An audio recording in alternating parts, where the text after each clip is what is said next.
everyone, I'm Dawn. Welcome to my channel. Thank you for visiting with me today. So today I want to make a video about something that happened several months ago, it was 3 months ago or so. I was put into a behavioral health facility because I cracked. Now, I'm not going to use any names. I'm not going to use the name or give location information of the facility, but I just want to share my experience and how it was, because it was weird. And it was like, you know how they tell you, like, people talk about something, they say it's nothing like what you see in the movies. To me, this was just like you see in the movies. It was dark. It was I don't understand how this experience is supposed to help people, except that they did get my medications right. But other than that, I don't understand how this was supposed to help people. So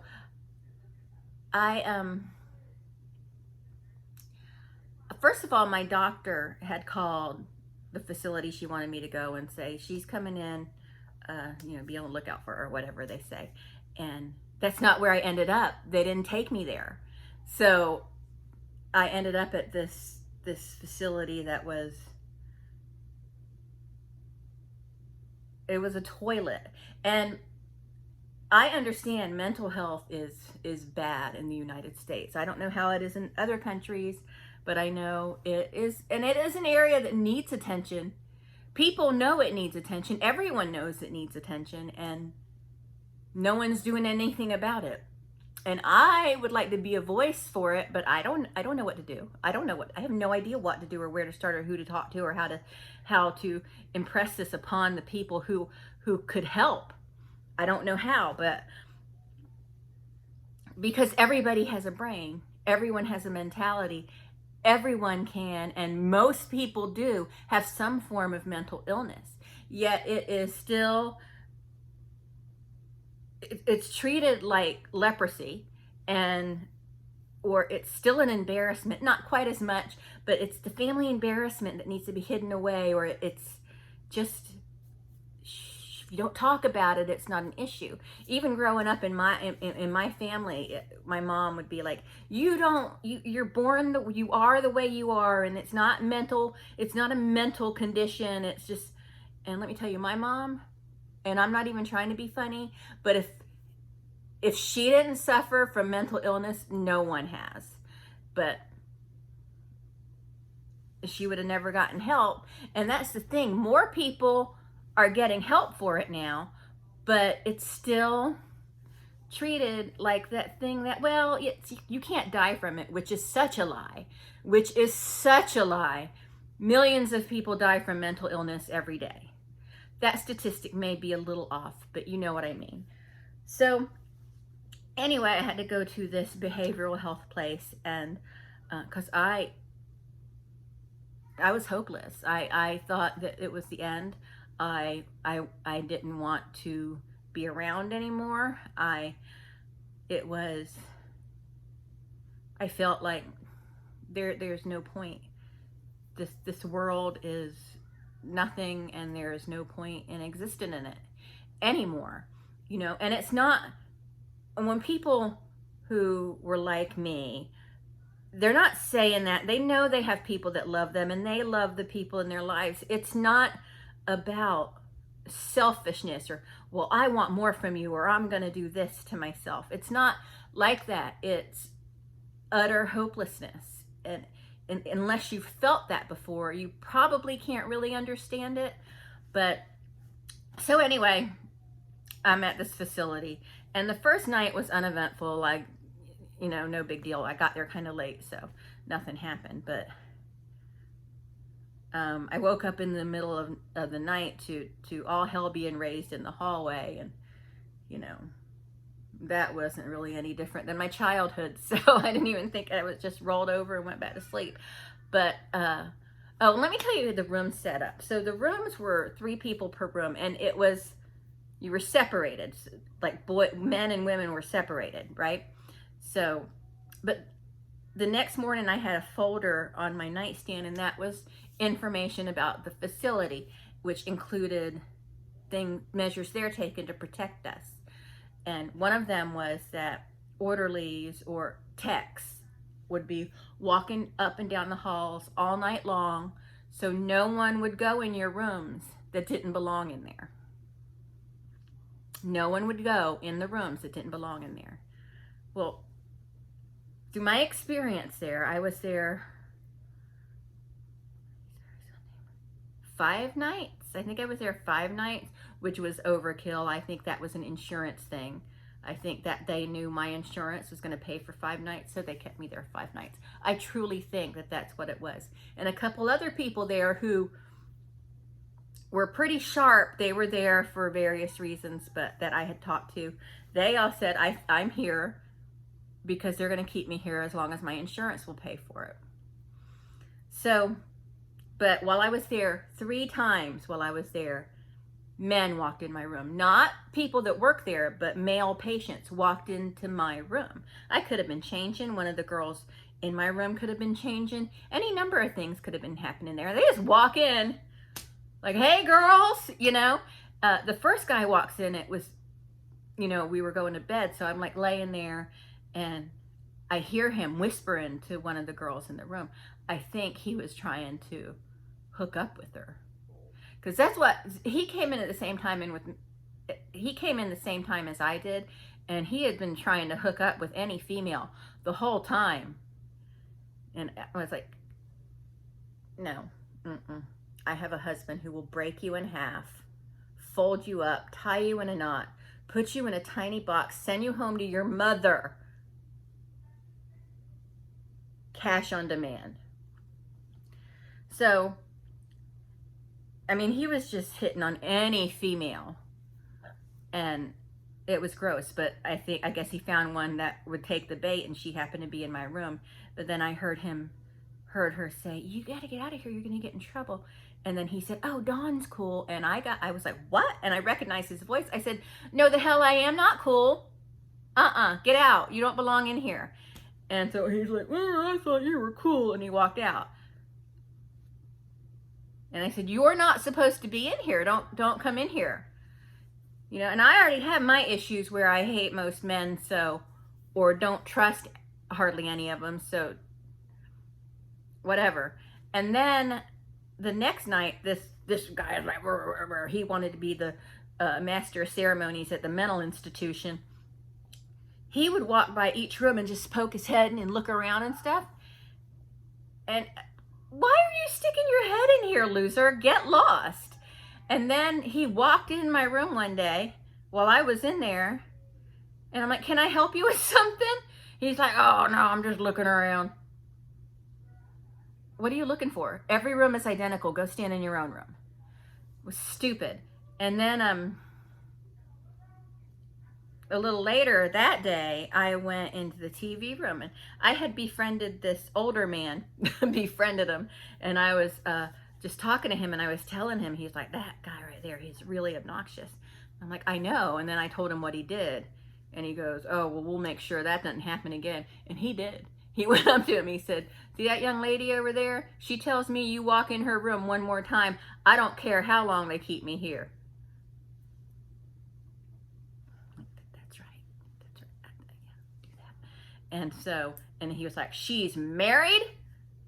But I didn't feel like it was sexual at all, but he said, "She's married and she doesn't want anything to do with you." And then the third time, it was the same guy. He walked in my room in the middle of the night, and I just kind of felt someone kind of shuffling about my room, and the 2 other girls are asleep. And I sit up and I look at him, and I just yell at him. I like, "Get out of my room. If you come in here again, I'm going to beat the..." I just went off on him. Then I go up to the nurse's station, and I said, "Yeah, hi, real quick. So y'all gave me literature the night I came in that said techs would be walking the halls to ensure that we were safe in our rooms and that people didn't belong in them weren't walking in them." And they were like, "Yeah, that's correct." Like, "Well, where are they? Because while I've been here, male patients have walked in my room 3 times. Then I told them which one I just yelled at. If he comes in there again, it's going to get ugly. And not that I think I'm a badass or anything, but at this point, someone had to assert themselves, and it wasn't going to be anyone that worked there. So, but he got to go home. He wasn't the one with the problem. So anyway, but I don't care as long as he was out of there.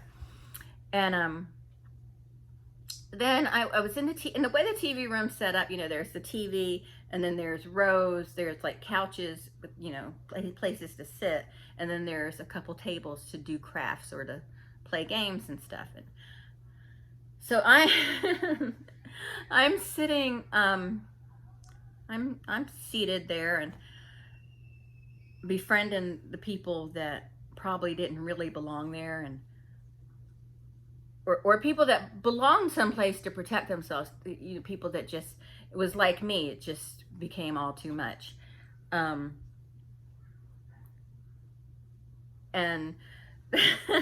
there was this, I don't want to be mean, but there was this lady, and it turned out she was younger than me. I thought for sure she was at least 10 years older than me, but she was a couple years younger than me. And I know this because she kept telling us how old she was.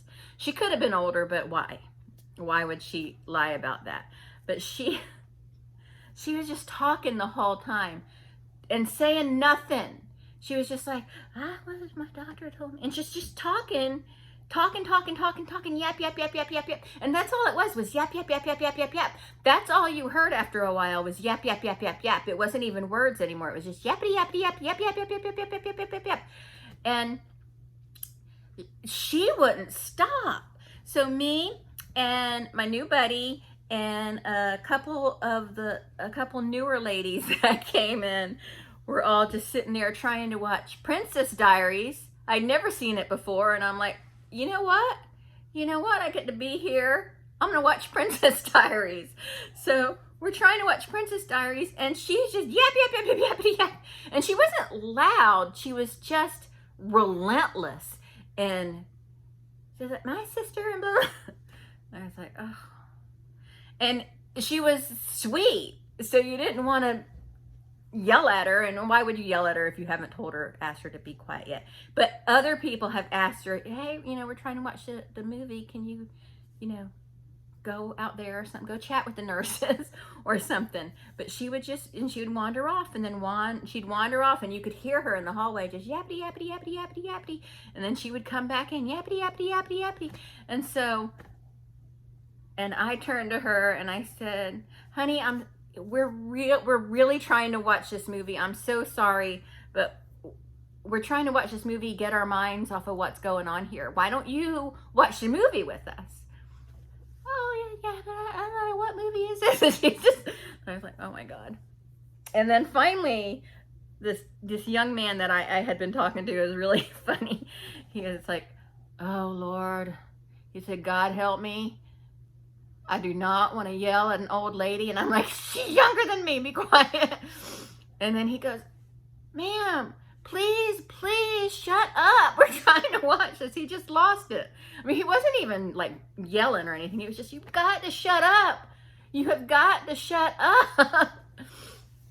And then she got mad and ran out of the room crying. And so she was gone for a little while. But then this other lady came in, this woman who was, I don't know, but she was coming down from something, and she had the shakes really bad, but she was a troublemaker, and she came in there, said, why did you yell at her? She's just a sweet old lady. And he was like, you shut up too. And I was like, she wouldn't stop talking. We asked her nicely several times, and she just would not stop, and it gets to be too much. And people have to understand this room is for everybody, not just for the one person that wants to yappity yap nonstop. And she was like, okay. So I guess that explanation was good enough for her. But I'm like, what are you going to do? What are you going to do? Beat us up? But anyway. And then there was, let's see, so many colorful characters. And there were several young girls in there that were just, they would fight constantly. And their whole answer to everything was to take their clothes off in the common room. They didn't, but they threatened to. I will take all of my clothes off and stand on that table. I'm like, so? So what? So what? Nobody cares. Do it. Do it. Nobody cares. No one cares about you.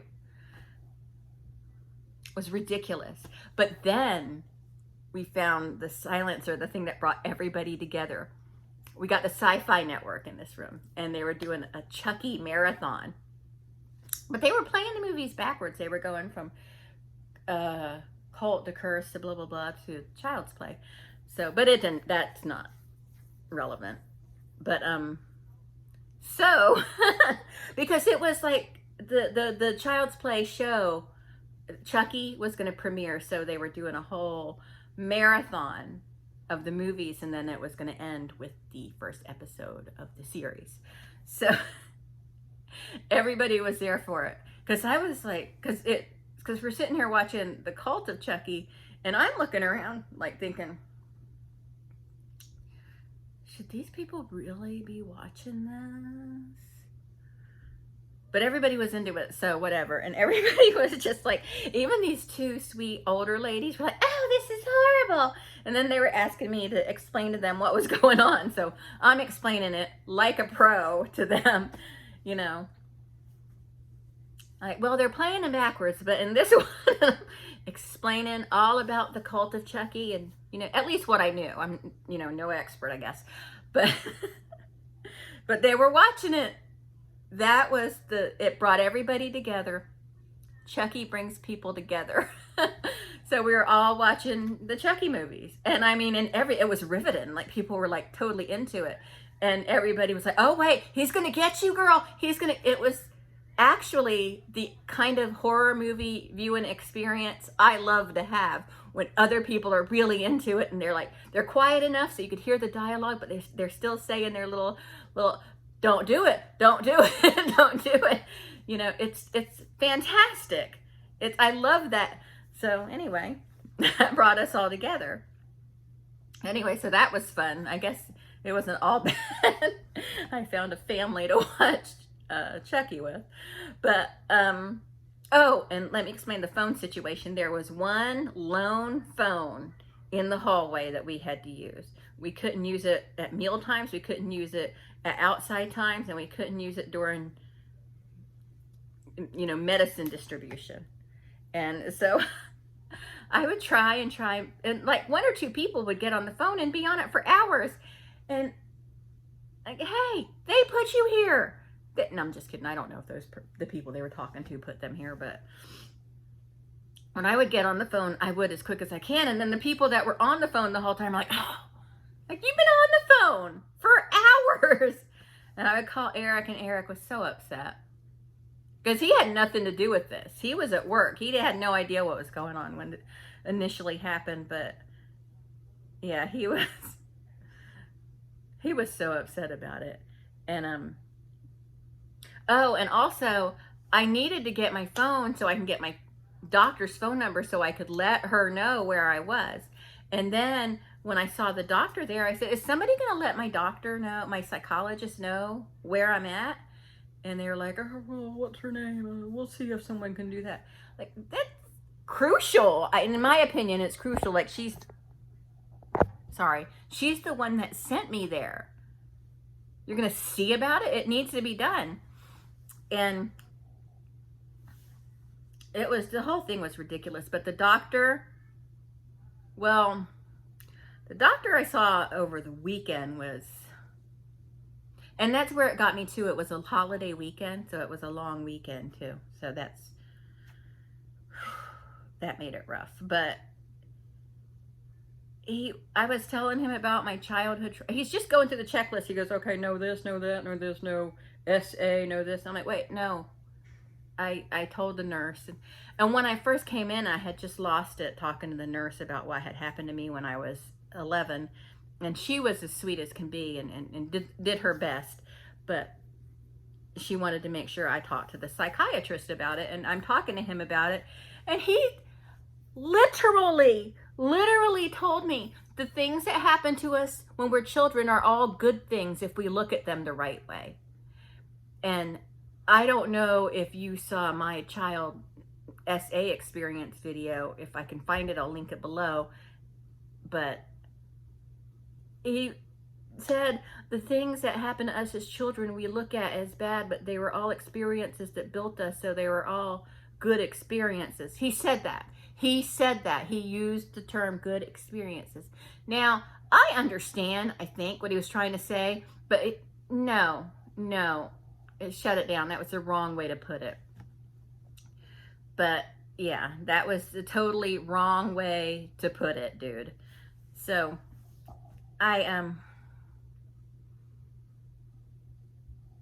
but he did prescribe me a good medication to help with my joint pain and uneasiness, but they did get it right with the medication. So I will give them that. I mean, I'm having a really bad time right now, so I don't know that the medication, oh shoot, that reminds me. Uh-oh. Hold on.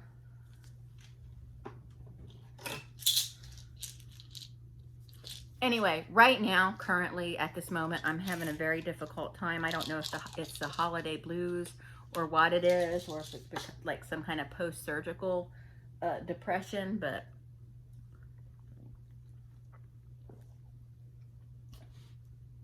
I'm having a very difficult time right now. But I will tell you, sitting here talking to you, even though you're not currently here present with me, is actually making me feel a lot better. In fact, I wasn't even thinking about that until I just realized I had to take my medicine and stop and think about how I'm feeling right now. I'm like, wow, I feel a lot better right now than I did 30 minutes ago. Yeah, since the surgery, I've been kind of down, but that'll be another story time if I find it worthy. Let's see, what else happened in this crazy place? Oh, oh, sorry, Tina. I'm in the TV room, and I see a police officer come in. He didn't look like a real police officer. He looked like a police officer, you know, but surely they wouldn't send somebody like that in there, and they didn't. And the nurse called me up there, and I go up there and I look at him, and he goes, do you want to go in your room? And I'm like, okay. So we go in my room, and he's like looking at me, and I'm looking at him, and he's like, what? He was like, what? Gave me an attitude like that. And I'm like, what are you talking about? He goes, you called me. No, I didn't. He goes, well, who called me then? I don't know. I didn't call you. I have no reason to call the police. And he goes, oh. And then he goes up there, and they misunderstood the name he said. And, but anyway, I don't know what happened with that, but like they're asking me about it. I'm like, I don't know what he wanted. I was so scared that he came there to tell me something happened to Marshall or Eric, you know? I'm like, dude, not a good look. I mean, it wasn't his fault. They misunderstood what he said. The name he said. They thought he said my name, but whatever. That was weird. And let's see what else happened. Oh, so I explained to the psychiatrist, because they were asking about your surgical history and everything, so they can know like if there's any kind of health concerns or anything. So I told them I had the gastric sleeve 6 years ago, and I purposely told him I don't eat a whole lot because of the gastric sleeve, and they made a note of it, but nobody reads anybody's notes. So when I had gone to a meal time, I didn't eat a whole lot, and the nurse asked about it, and I'm like, I'm just not hungry. I'm full. And she's like, well, I'm gonna have to tell the doctor that you're not eating. And I'm like, well, tell him I don't care. You know? And I'm like, the doctor understands why I don't eat a lot. Okay, well, you'll have to take it up with him. I'm like, okay, I will. Doctor never said anything to me about it. And it kind of reminded me of in Jennifer's Body, when the nurse goes up to Needy and says, you only ate a Toast-'em. And she's like, I like Toast-'ems. And the nurse is like, you're gonna have to eat more for your nutrition or whatever. And she kicks her in the face. That's what it reminded me of, except I didn't kick anybody in the face. I did not have the urge to lash out violently to anybody there, except for that guy that wouldn't stay out of my room. And I say he came in my room twice, but actually he came in my room 3 times, plus he kept poking his nose in my room, like looking in there and stuff. You know who he reminded me of? You know Kate McKinnon on Saturday Night Live? That character she plays, Mrs. Rafferty, except I like Mrs. Rafferty. He kind of reminded me of Mrs. Rafferty, except gross. You know? What are you barking at? What are you barking at? Okay, let me see what you're barking at. So one other thing I wanted to add before I turn this off was, it was kind of a big deal. I can't believe I didn't mention it earlier in the video. But one night, in the middle of the night, we were sound asleep. And mind you, they give you medications to help you sleep. So we were knocked out. And a nurse came in, woke us up, and told us we had to get, unmake our bed and pack up all our stuff and move to other rooms. Because a male came in and he needed our room. And I'm sorry, that is just inappropriate, in my opinion. I mean, maybe I'm sounding like I'm being a diva, but you wake drugged patients up in the middle of the night to move them because you don't have enough room to accommodate another patient. They have to have something to do with these patients that come in the middle of the night. They can't, I find that highly inappropriate. And I told my psychologist about it, and she thought it was inappropriate too. So it wasn't like I was being out of line, but it just seemed ridiculous to me. Yeah, so, and just, the place was a problem. And I know mental health care is a problem in the United States, and something needs to be done about it, because this was someone could have been getting SA'd and they would have never known it. They would have never known it, because this place is just so lackluster in its security and its care for the patients. Just very terrible place. Well, that's it. Eric's home, so I'm gonna go talk to him, and if I think of any more, I'll add it in another future video. Thanks so much for watching. I'll talk to everyone later. Bye.